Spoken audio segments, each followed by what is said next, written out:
show. It seemed this woman wrote that she was afraid to look at me in television. She said she had a bad conscience, and she was always afraid that if she had seen me on television, she might be obliged to finally make her peace with God and give up what she was doing.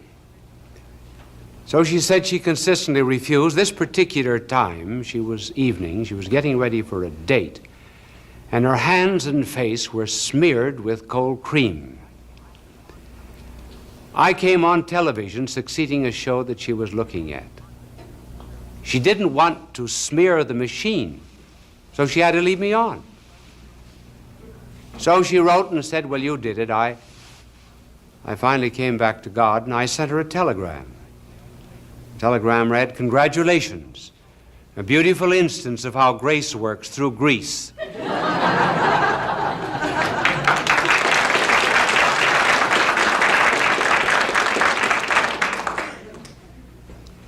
We have to say something tonight about thinkers and professors. There was one mother who brought her little boy to a professor of psychology, and the professor said, we'll have to give him an aptitude test. She said, there's no need of that. He's apt to do anything. And some of the professors that we are going to talk about tonight, I wish that they all followed the example and the reminder of this particular one. He had to have an operation. He was prepared for the operation, finally wheeled into the operating room. Sterilizers were sizzling, instruments were gleaming, doctors and nurses were round about with their masks. Everything was prepared. Doctor standing over him, the sheet was finally pulled off of him, and he had written on his torso the word think. Now, some of them think very well in certain moments, in certain subjects, and at other times not quite so well. I remember having dinners about a month apart with a group of professors. I was one for a quarter of a century in the university. The first dinner, we talked about science, the new nuclear physics, the new investigations. And it was edifying to see their love of research, their objectivity, their concern for truth, and the complete absence of a purely personal point of view. Sometime later, when we went to the second banquet, we discussed the subject of comparative religions. These same men, who seemed so objective, now allowed prejudices, points of view, narrowness, and even a certain amount of bigotry to creep in. Why was it that they were so objective when they were considering one field of knowledge and so narrow when considering another? It was because science did not concern them personally, but the other subject did. And hence they allowed their own feelings and perhaps their behavior and the way they lived to influence their attitude toward the second science. Now we're going to take 2 or 3 examples, as time permits, of thinking on this subject of comparative religions, men who should know better, and show you the kind of arguments that they use. Our first sample is H.L. Mencken. Mencken has written, it is to be observed that the mothers of all of the prophets and men who claim to be messengers from God had names that began with an M. The mother of Buddha was Maya. The mother of Adonis was Maya. The mother of another was Mira, Batis. Now he said that explains the fact that the mother of our blessed Lord, had devotion grow up to her because her name was Mary and it began with an M. Not very sound, is it? It reminded me when I was a boy, there was an old German that lived in our block, and I can remember asking him once, "What kind of an automobile do you have?" And he said, "Son," he said, "the three best automobiles in the world all began with a P, and I have one of them. The Peerless, the Packard, and the Buick."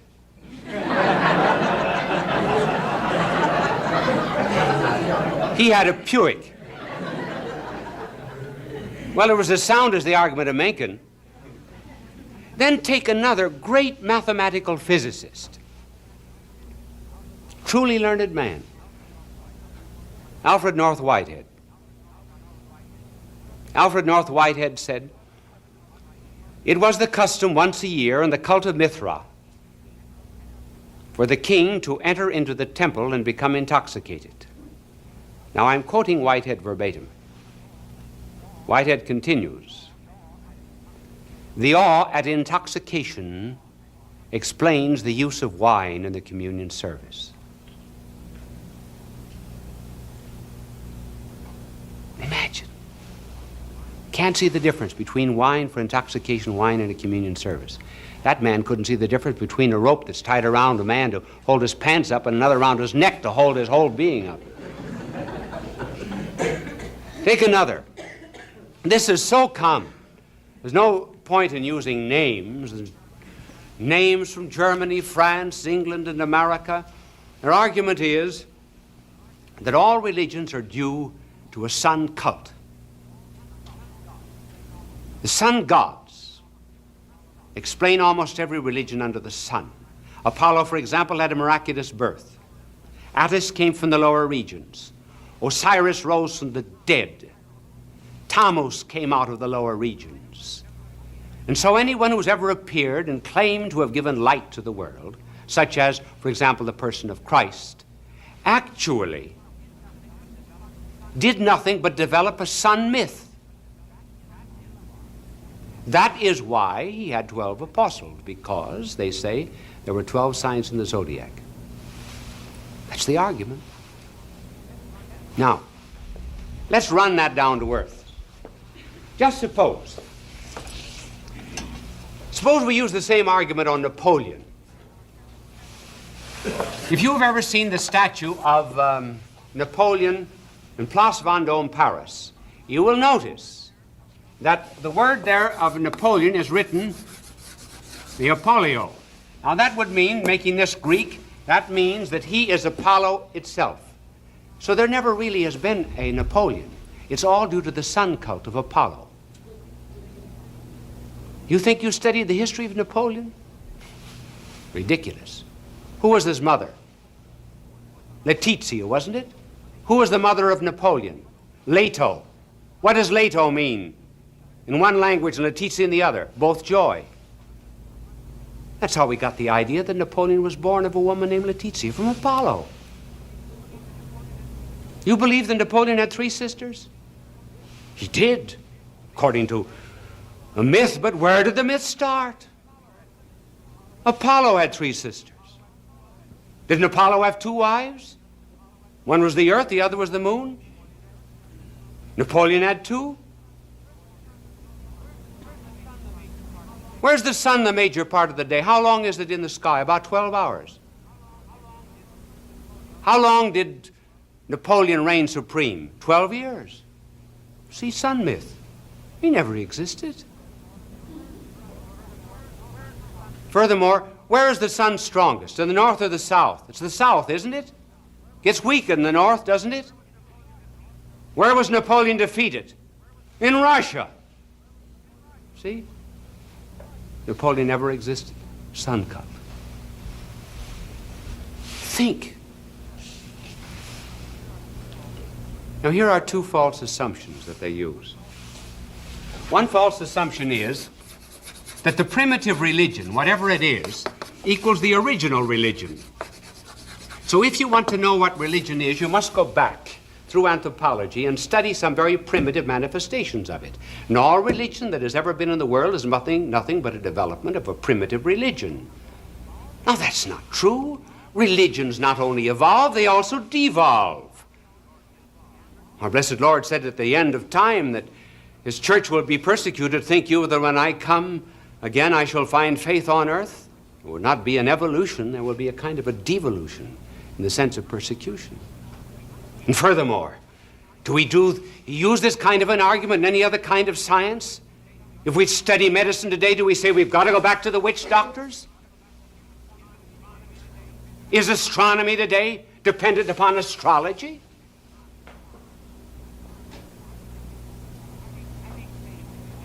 And these same individuals will say, well, there are resemblances in all religions. Now, since there are resemblances in all religions, it follows that they're all due to imitation, plagiarism, and copy. Therefore, there's no religion that is divine. They're all human.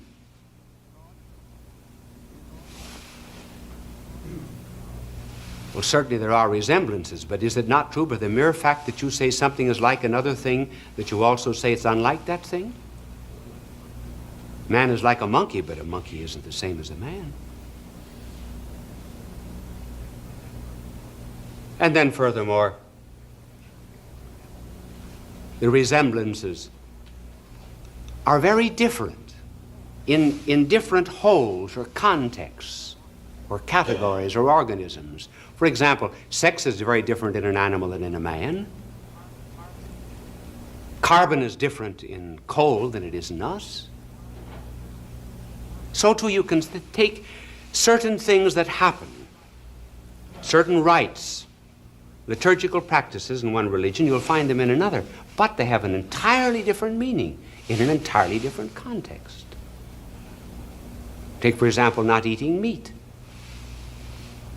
Superficially, there doesn't seem to be any difference in religion between Moslemism, Judaism, and Christianity. But the motive is entirely different in the three. And furthermore, it's not very sound to say that simply because there are resemblances, therefore they're all man-made. You go into an art gallery and you'll find exactly the same colors in all the paintings on the wall. Does that mean they were all painted by the same artist? We would not use that kind of logic. And then furthermore, certainly there are certain resemblances, simply because man has certain basic tendencies and cravings which are very natural to him and would express themselves in a rather normal way throughout the entire world.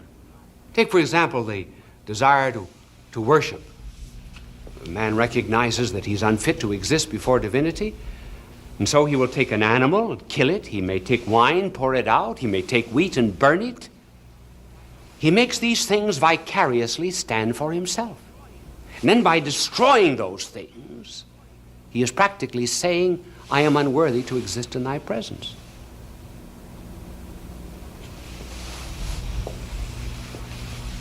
What then is the proper attitude to take toward all world religions? Well, really the proper attitude to take is that there's something good in all of them. Perfect truth is really like a circle. You know, that's the only thing that I can draw well. See how good that is? Isn't it? I can't draw anything else.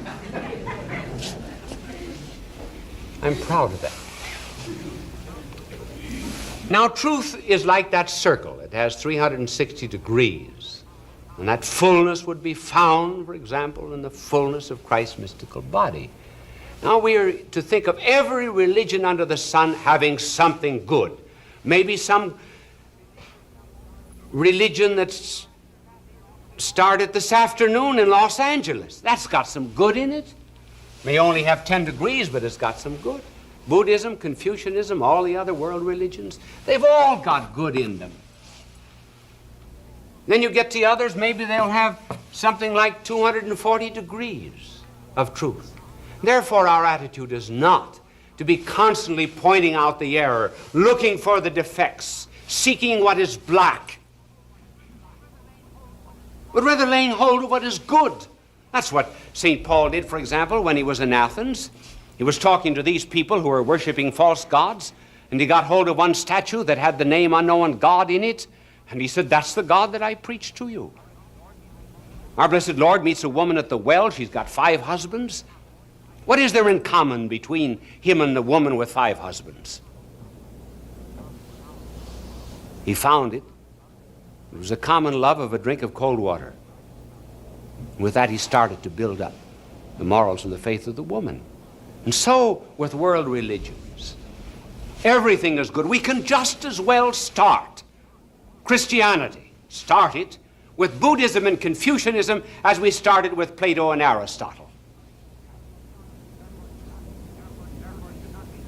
Therefore, it should not be the business of those who wish to give a divine religion, for example, to Asia, to think they have to destroy everything. Start with what is good. Remember that what is true in them comes from God. What is erroneous comes from us. Now, another point is the transcendence of Christianity. How does Christianity differ from other world religions? It differs in this way. You know, my angel was out New Year's, and so I didn't have him come in tonight to change the blackboard. That's the reason I'm using it on this side all the time. I wished I had asked him to come in. Well, here is the difference. All man religions, human religions, operate this way. We start over again. Man to God. Man goes to God.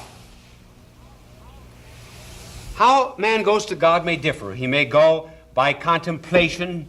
He may go by self-denial. He may go by mortification. He may go by putting himself in tune with the universe, by acceptance of the sovereign will of God.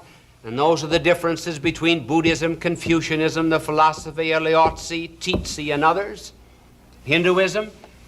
But in every instance, even in the psychological religions of the United States and humanism, man lifts himself by his own bootstraps, pulls himself by the lobes of his own ear.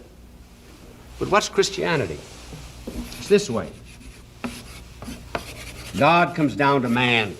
Man is weak. He needs a gift. How does anything rise except by someone higher than itself coming down to it?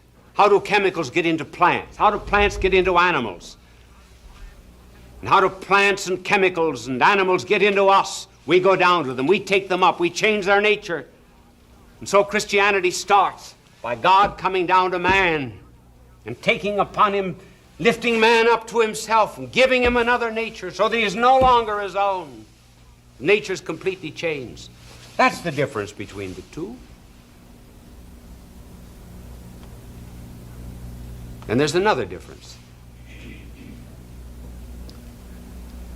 And that difference has to do with prehistory. See, when one investigates this subject of world religions, one can't immediately say, well, I'm going to choose Buddha, I'm going to choose Confucius, I'm going to choose Christ. We have reason. We're supposed to think. We don't start with faith.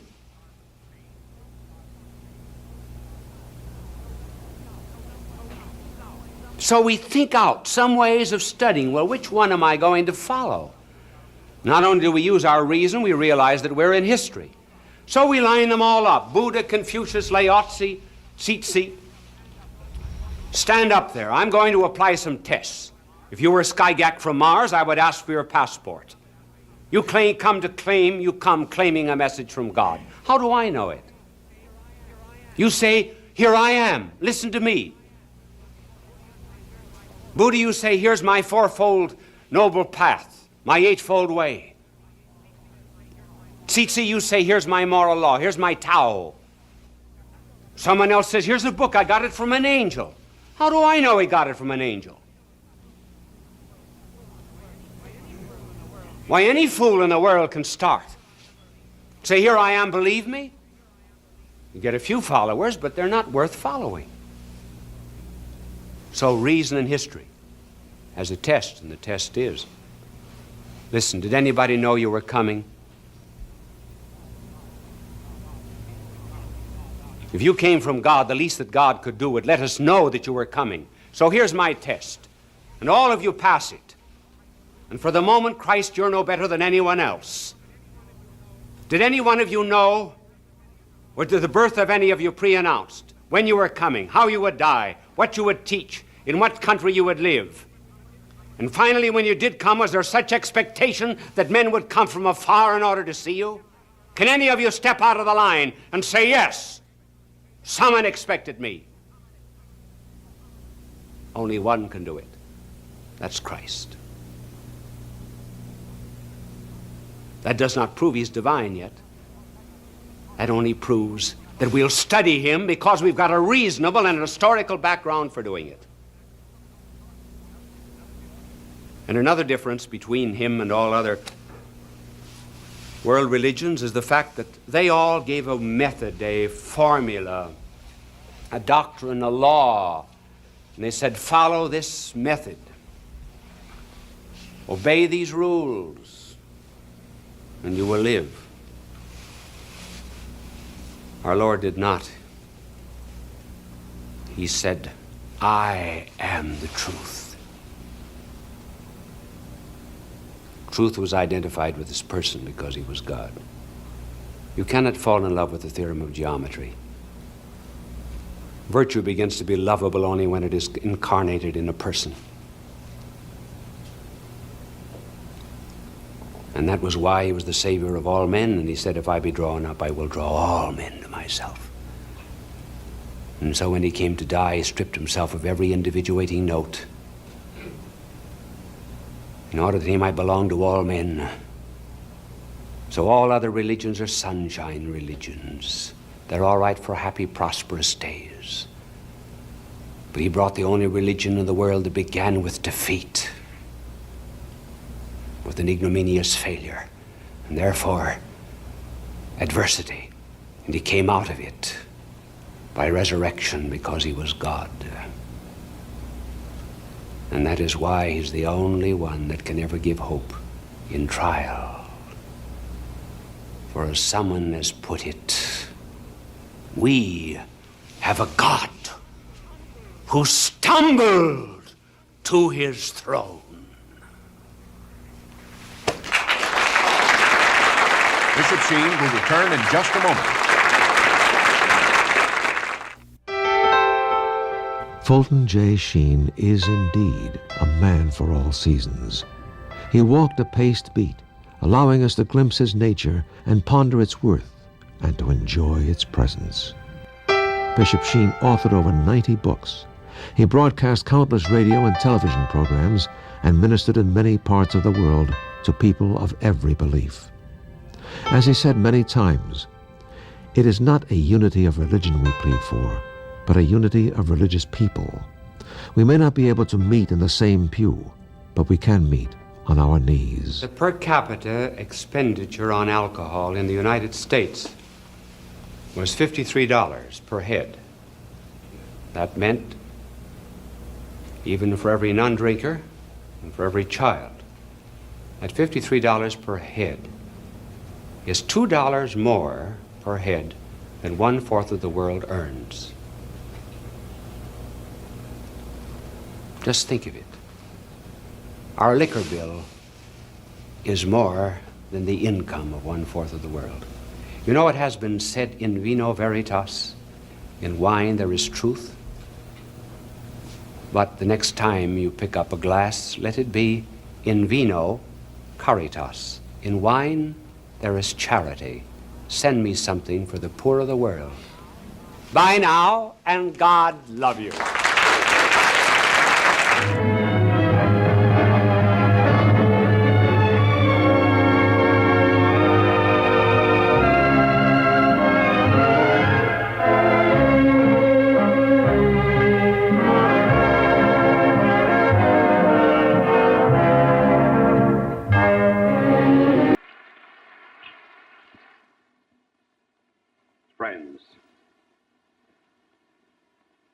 About a month ago, there was a professor from an Eastern university came to visit me. He told me that as he went out the door, his 4-year-old daughter said, "Where are you going, Daddy?" He said, "I'm going to visit Bishop Sheen." She said, "He isn't on television now, is he?" "No," he said, "not during the summer." She says, "That's funny. Mickey Mouse is." I know one person who will be very, very happy to see me back on television, and that is a woman in Brooklyn. Because one day I was in a procession in Brooklyn. She was one of thousands on the sidewalk, and as I passed by, she says, "Glory be to God, you certainly look much better on television."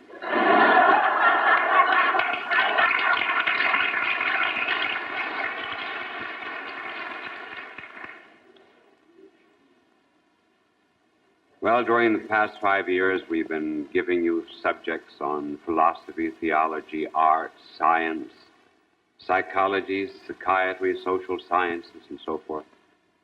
We gathered them all into 4 volumes. Each year, we published a volume containing the various telecasts. And the last volume, that is to say, of last year, is just now out. This is the 4th series. And my angel has finished reading all 4 because he got a pre-publication copy of last year, so he now has a B.S. degree, Bachelor of Sheen.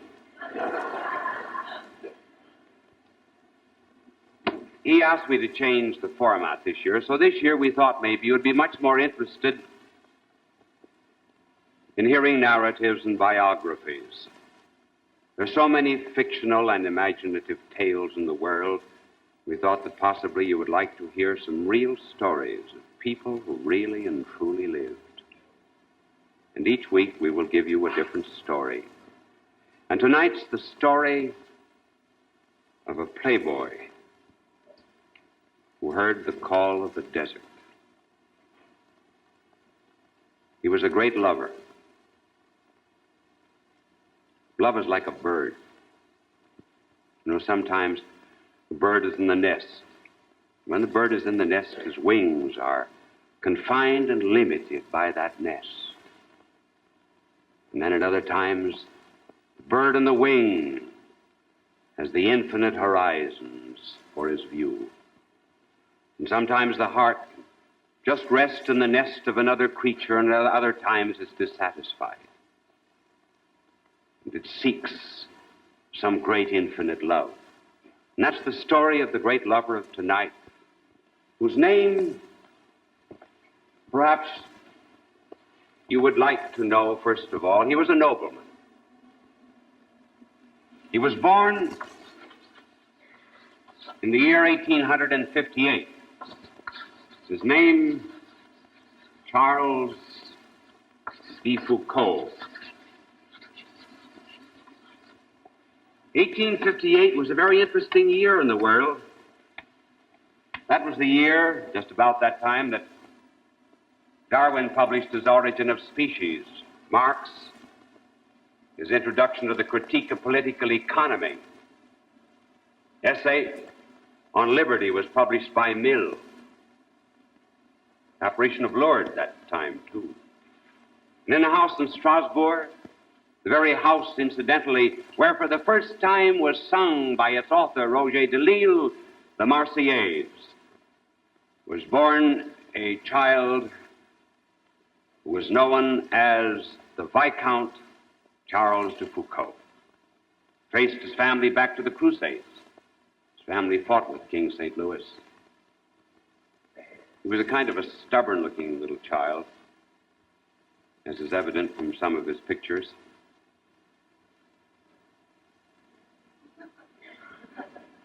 He had a religious education and kept up religion until he was 15.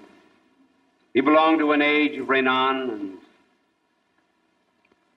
Anatole France and others, and the spirit of the century possessed him. He was sent to military school, the school of Saint-Cyr, and later on to Samir.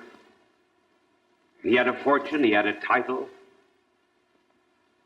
He very seldom collected his military salary because he had too much money of his own.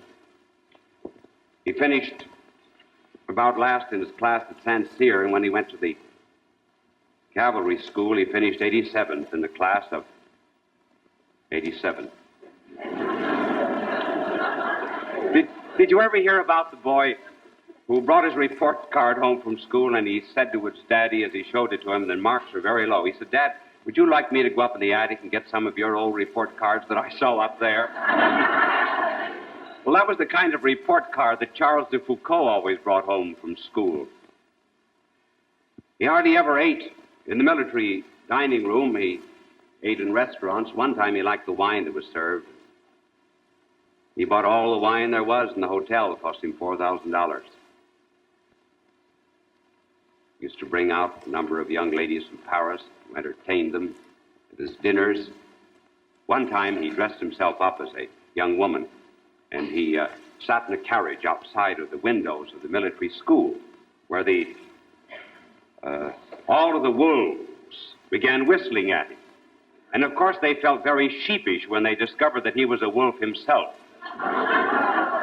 because they recognized the black mustache under his rouge.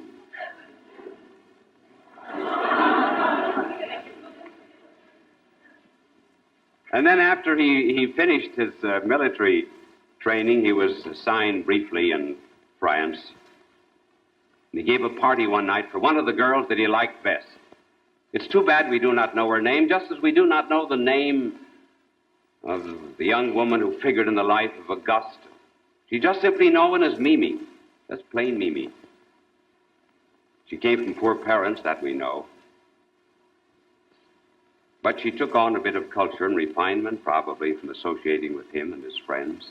One night he gave a party on the frozen river Meuse, and he had lanterns hanging from trees all about the river. And then, at a given signal, all of the lights were extinguished, save one. And that was the purple flame of a glowing punch bowl. And some of his friends then pushed across the ice on a sled that was disguised to look like a swan. They pushed across the ice, clothed in sables and silks, Mimi. And the Viscount raised his glass and toasted the honorary colonel of the 4th Hussars, the Queen of the Ice, Mimi. Colonel heard about it. The colonel gave a party. Viscount though he was, he did not invite Charles de Foucault. When the party of the colonel was over, it was raining heavily. And the colonel tried to get some carriages outside to take his guests home. And what was strange about it was all of the carriages went clippity-clop past the house of the colonel, not one single carriage stopping. Lo and behold, it happened that Charles de Foucault had rented all of them to pass by empty in order to get even with the colonel. But the colonel got even with him. He called him in 8 days later, and he said, "Foucault, in 8 days, you leave for Africa."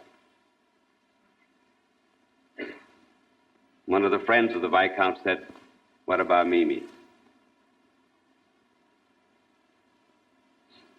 He said, "Mimi goes to Africa, too."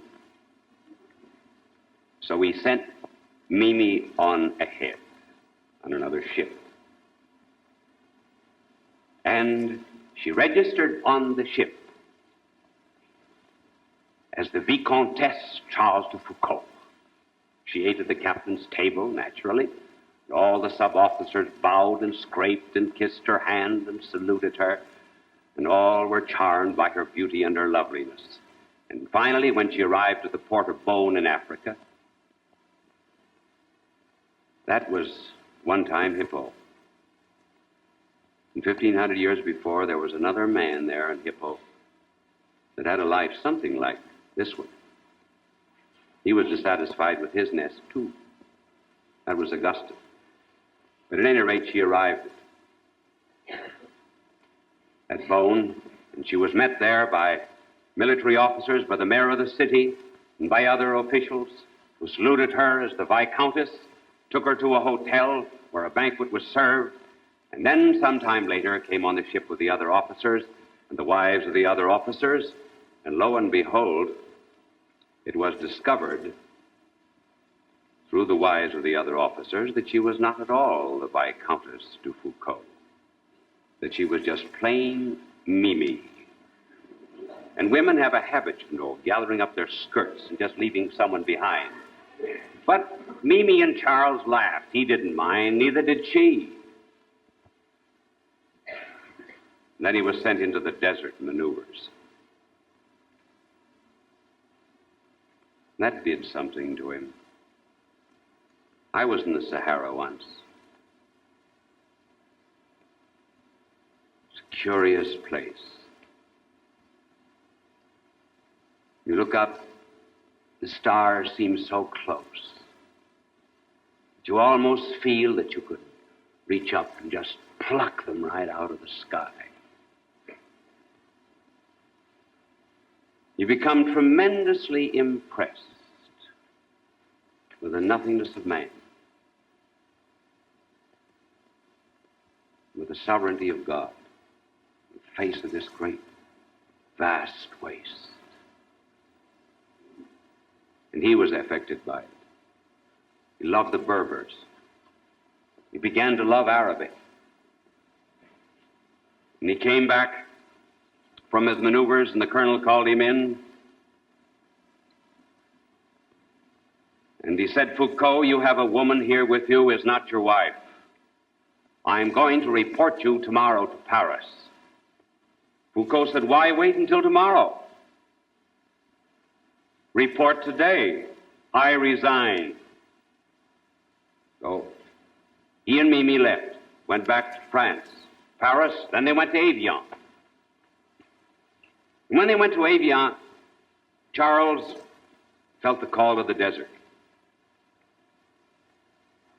And he began studying Arabic intensely, and Hebrew, and also the language of the Berbers. Well, Mimi didn't like to see Charles all the time with his nose stuck in a book. She got a bit tired of him. He got tired of her. So he paid her off just at the time that she found another patron, and poor Mimi disappears. We never hear of her again. It's too bad. It's been an interesting telecast for 15 minutes. But that's...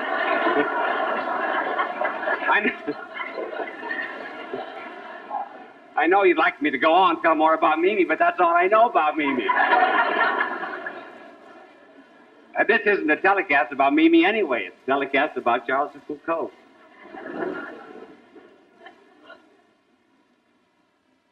Well, his life changes.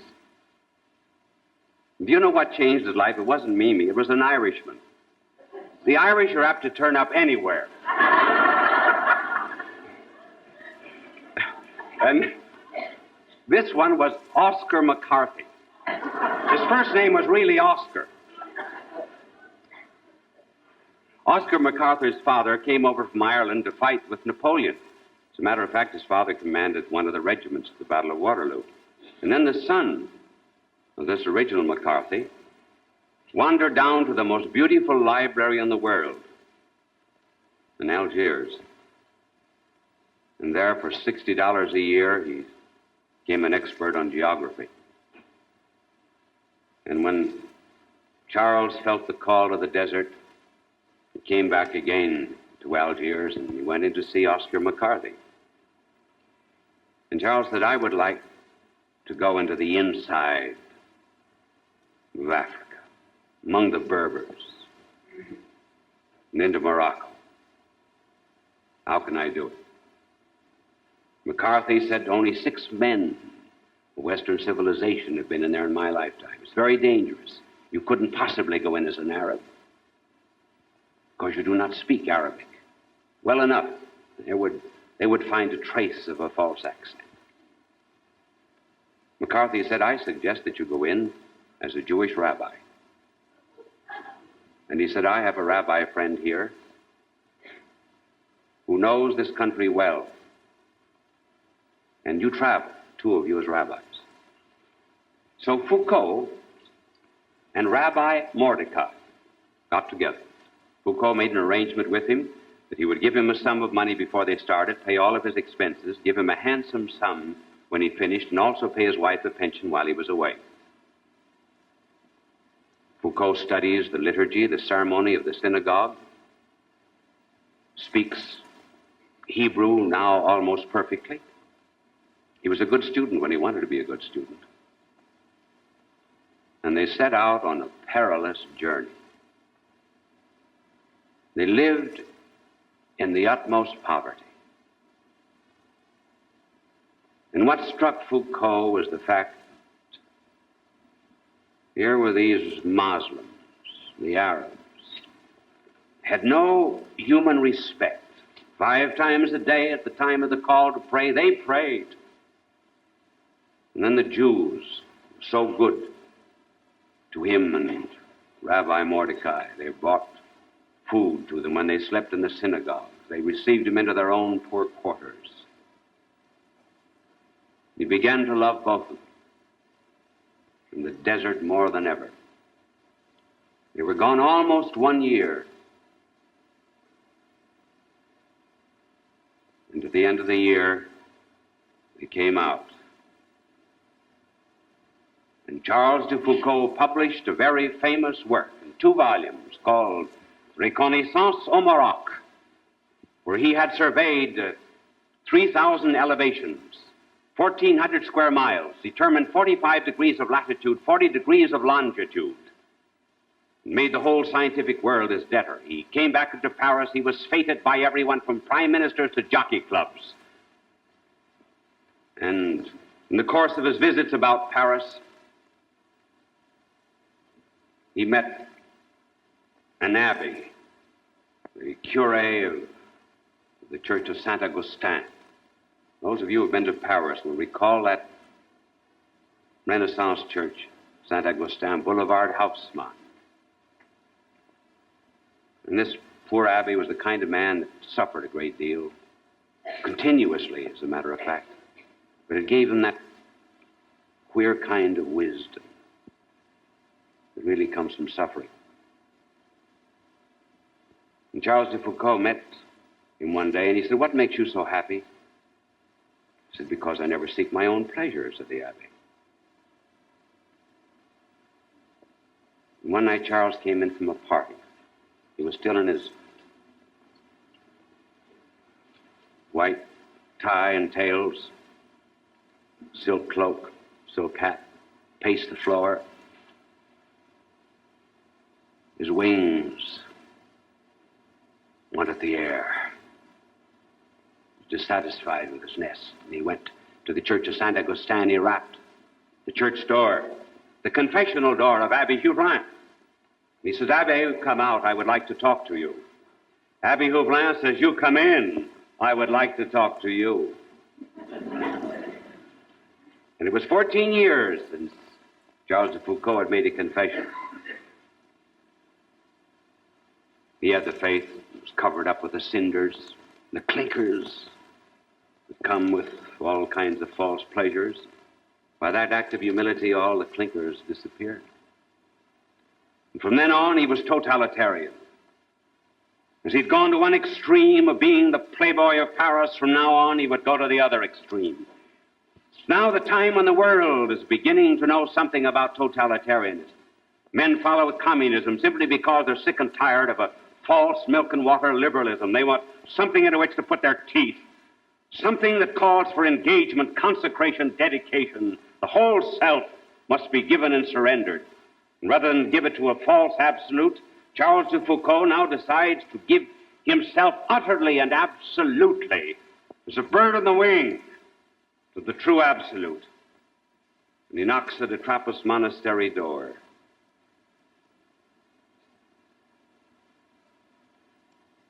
The prior says, "What can you do?" "Not very much." "Read?" "A little." Swept floors for 2 years.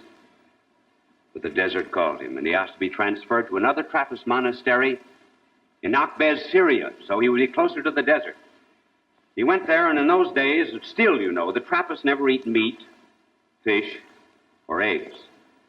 And in those days, they never cooked the vegetables that they had in butter. Foucault was growing discontent with the Trappist rule. It was not strict enough. He said, the good Lord traveled third class. Why should I travel first class? But the church thought the Trappists were too strict, and at that particular time, the church told the Trappists to cook their food in butter. Well, when Foucault heard that, that was too much. He said, here we are on the downgrade. What's going to happen to us? Where are we going to end? Today butter, tomorrow what? Why, he says, that means so much less for the poor. And so he began writing out a rule of life that he would like to follow, which there would be absolute poverty. And he wrote in his notebook, I must be prepared to die a martyr, to be thrown in a ditch, killed painfully, brutally, unmercifully, that I must be prepared.